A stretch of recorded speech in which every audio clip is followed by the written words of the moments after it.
পারভেজ ইমনের সেঞ্চুরিতে বাংলাদেশ সংযুক্ত আরব আমিরাতকে টি-20তে হারিয়েছে।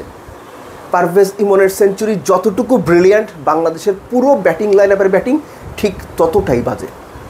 পারভেজকে যদি আপনি 10-এ 10 দেন, বাংলাদেশের বাকি 10 জনকে ব্যাটসম্যান হিসেবে 10-এর মধ্যে আপনি 5-এর বেশি দিতে পারবেন না, কিছু কিছু আরও কম।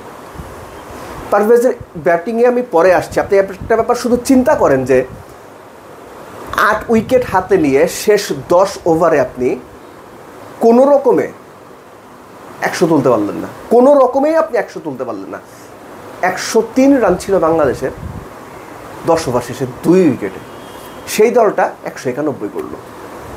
পরবর্তী যে ব্যাটারদের ব্যাটিং অ্যাপ্রোচ, সেটা কোনোভাবেই টি-20 সুলভ না।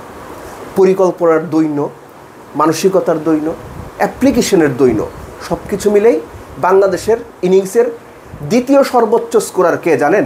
Extra, mister extra 21। পারভেজ ইমনের ওই সেঞ্চুরি, 54 বলে 100 রানের ইনিংস বাদ দিলে 3টা নো বল সহ বাংলাদেশ 69 বলে মাত্র 71 রান করেছে। আবার বলছি, 69 বলে 71 রান করেছে পারভেজ ইমন বাদ দিয়ে, বাদ বাকি 10 ব্যাটসম্যান। এই হচ্ছে তাদের ব্যাটিংয়ের দশা। এখন একবারের জন্য আপনি চিন্তা করেন, পারভেজ ইমন যদি 100 না করে 70 করতো, 60 করতো, ওই 180-90 স্ট্রাইক রেটে, আরব আমিরাতের ব্যাটিং দেখে কি মনে হয়েছে? আরব আমিরাতের 6, 7, 8, 9, 10, 11 এই ব্যাটসম্যানরা, এই 6 ব্যাটসম্যান 26 বলে 13 রান করেছেন 191 চেস করতে গিয়ে। তাদের ক্যাপ্টেন ওয়াসিম কিংবা আসিফ, যিনি 21 বলে 42 করেছেন, কিংবা চোপড়া, তারা যেভাবে ব্যাট করছিলেন, আরব আমিরাতের ওই 6 থেকে 11 এই ব্যাটসম্যানরা 26 বলে 13 যদি না করতেন, বাংলাদেশ ম্যাচ হেরে যাইত। বাংলাদেশ 170-80 করলে এই ম্যাচ হেরে যাইত, আরব আমিরাত যেভাবে চেজ ডাউন করছিল।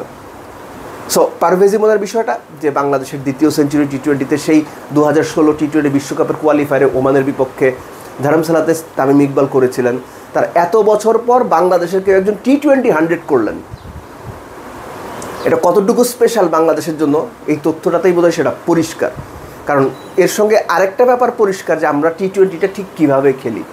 একই সঙ্গে এক ইনিংসের সর্বোচ্চ ছক্কা, কিংবা এই ইনিংসেই বাংলাদেশ দলীয়ভাবে সবচেয়ে বেশি ছক্কা মেরেছে। পারভেজ ইমন একটা বলছি, আপনি 9 ছক্কা মেরেছেন, এগুলো দারুণ। এখন পারভেজ ইমনকে ওই সময়টুকু দিতে হবে, তাকে আরও সাহস দিতে হবে, তার নিজেরও আরও আত্মবিশ্বাসী হতে হবে।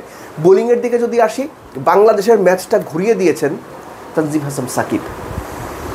তিনি দ্বিতীয় ওভারে 14 রান দিয়েছিলেন। 14 রান দেওয়ার পর তিনি একটু মেন্টালি ডাউন ছিলেন, কিন্তু যখন দরকার হলো, ক্যাপ্টেন যখন তাকে আক্রমণে আনলেন, 2 ওভারে কত 4 বা 5 রান দিয়ে ওয়াসিম এবং চোপড়া, এই যে তাদের 42 বলে 62 পার্টনারশিপটা, এটা ভেঙেছেন। দুজনকেই তিনি আউট করেছেন, 2 সেট ব্যাটসম্যানকে। ওটা ছিল বাংলাদেশের জন্য ম্যাচ জেতার জন্য সবচেয়ে বড় ক্যাটালিস্ট। তারপরে হাসান মাহমুদ এসে 21 বলে 42 করা, যখন আসিফকে ফিরিয়ে দিলেন, তখন ম্যাচটা শেষ হয়ে গেছে অ্যাকচুয়ালি। কিন্তু একটা ভয় বাংলাদেশের ছিল, in between Mustafiz was brilliant.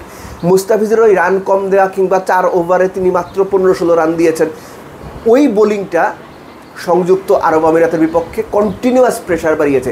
আবার একই সঙ্গে মুস্তাফিজকে তারা কিন্তু খুব দেখে শুনে খেলে অন্যদেরকে আক্রমণ করার পরিকল্পনা নিয়েছিল। আপনি খেয়াল করে দেখেন যে মোহাম্মদ ওয়াসিম যখন উইকেটে ছিলেন, তিনি কোনোভাবেই মুস্তাফিজকে চার্জ করতে যাননি, এবং পরবর্তীতে অন্যান্য যে বোলাররা এসেছেন ক্যালকুলেটিভ ওয়েতে তাদেরকে হিট করেছেন, বড় ছক্কা মেরেছেন, রান বের করেছেন।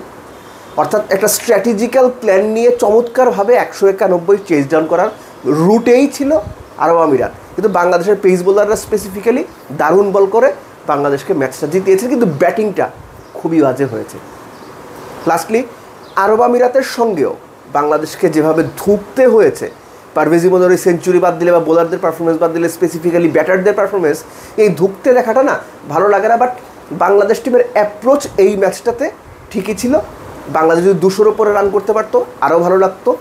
আরব আমিরাতের বিপক্ষে পরের ম্যাচে তারা এই ভুলগুলো শোধরাবে। আসলে সবসময় আমরা আশা করি বাংলাদেশ পরের ম্যাচে ভুল শোধরাবে, পরের সিরিজে ভুল শোধরাবে, কিন্তু ভুলগুলো আর শোধরানো হয় না। তারপরও এক্সপেক্ট করি ভুল শোধরাবে এবং দারুণ পারফরমেন্স দিয়ে আরব আমিরাতের বিপক্ষে বড় দলের মতো ডমিনেটিং পারফরমেন্স দেখিয়ে ম্যাচ জিতবে।